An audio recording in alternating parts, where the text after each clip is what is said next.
You have a specified type of virus that is known as bacteriophage. One has to mention this here because this is a specific kind of virus that acts on bacteria. This is the one that completes its life cycle in bacteria. This is bacteriophage. It has got a head-like structure which is proteinaceous. Then it has got this middle piece.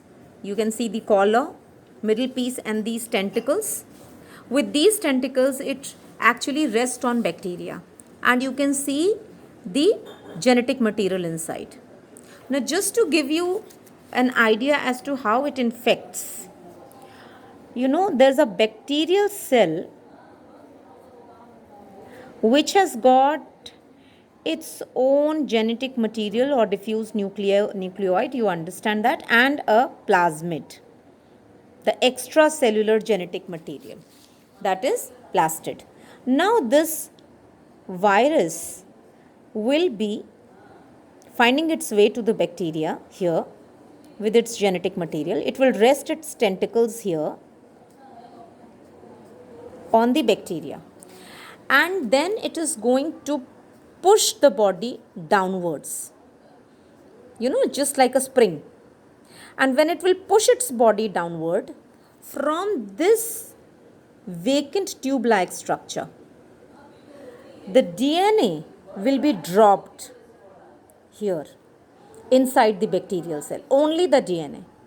And this protein coat now will be of no use, and it is going to lie like that. And your bacterial cell will now have this DNA, which is viral DNA. Now, this is infected bacteria. Okay, and this is now of no use. It will be discarded. Now, this DNA will be incorporated into the DNA of this bacteria. So, supposingly it is incorporating itself in this plasmid. It will incorporate it. Okay, it will get fused with the DNA of bacteria. It is very strong. So, it will get fused. And now what will happen?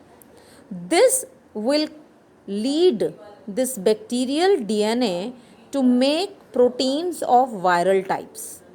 So, slowly and slowly, the bacteria will be forced to make the proteins that is helping the formation of these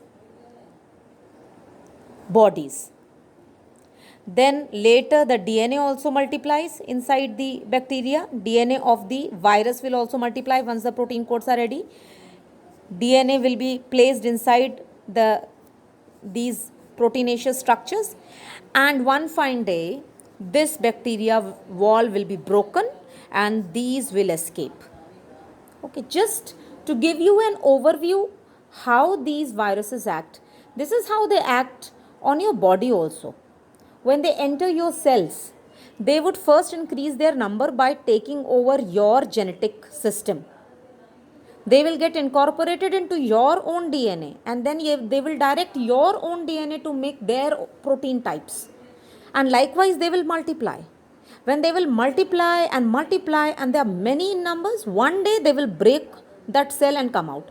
So they keep on harming the number of cells, and their number goes on increasing on super fast rate, and that is why they infect the cells at a much higher rate than you are able to control. So that is the reason why we cannot control viruses.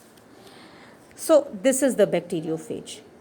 One more question to be answered here, although it is not asked directly, but then for your knowledge and just to revive you, you already know this. Why the antibiotics are not very helpful in viral diseases? I think you remember the answer from class 9th. It is because viruses don't have their own cellular structure and their own metabolic pathways. So there is nothing there inside the virus that an antibiotic can go and block, and that is why antibiotics are not very beneficial in case of viral diseases.